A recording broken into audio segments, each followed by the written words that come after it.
Doki Doki Literature Club is the definition of don't judge a book by its cover, intentionally. So, the intro out of the way, I'm going to be calling it DDLC for short for the rest of this video, so yeah.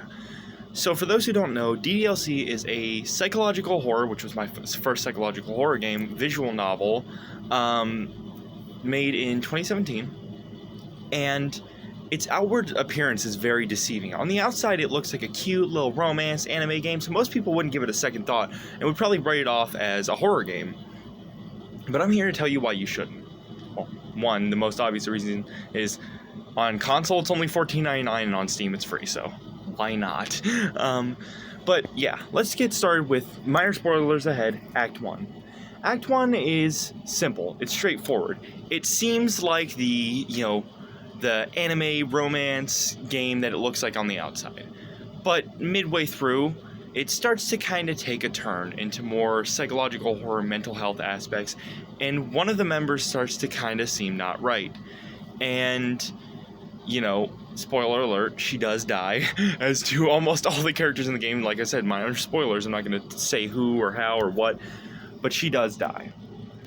Then in Act 2, things become a lot more weird and psychological. That's where the horror really comes from. Sound design and everything, like straight like Silent Hill type stuff. And you can choose one of two characters. You write poems, you romance them, whatever. One of two characters. Whoever you choose will end up dying by the end of Act 2 in some kind of way. I'm trying to make it where my face isn't obscured by shadows. Anyhow, will be killed by Act 2. Act 3 is the culmination of all of it. It's the ultimate reveal, the ending, and then Act 4 is a fresh start and a twist. But a lot of people wouldn't look at it past its outward appearance of looking like that cutesy romance anime game, but I think that's genius because it is doing the don't judge a book by its cover type thing, because when you actually get into the game, there are some genuinely disturbing moments, and what I love, as sad as it is that they do masterful writing in the sense that during Act 1 you get time to familiarize yourself and kind of attach onto one of the literature club members. And you write poems, you romance them, whatever. And they give you that time to really get attached and immersed and, get to know these characters. And then things start to go wrong and they start dying, and the horror, the psychological horror really kicks in. And I love that the game has a focus on mental health because it's really not super explored in games a lot. And that's why I love games like Cry of Fear and Silent Hill 2 and stuff like that. And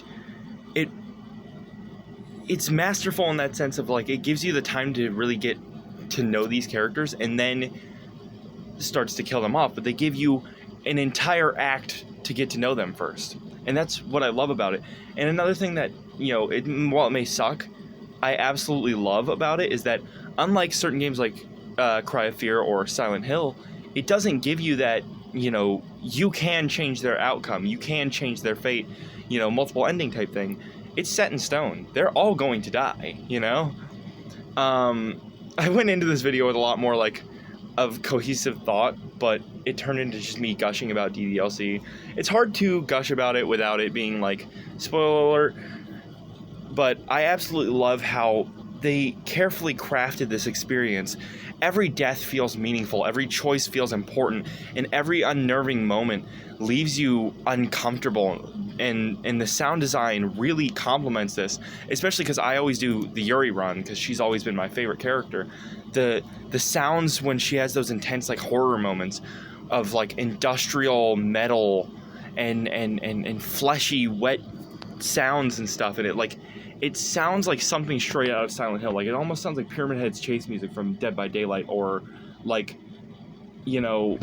Silent Hill 3's, fleshy sounds and stuff. And I don't know, maybe I'll do another video in future. This one I just didn't want to spoil anything, but I love the gradual process of Sayori becoming more and more depressed and Yuri becoming more obsessive and kind of crazy, and Natsuki just getting a straight just video gamey type death. It just bing bang boom, you're done.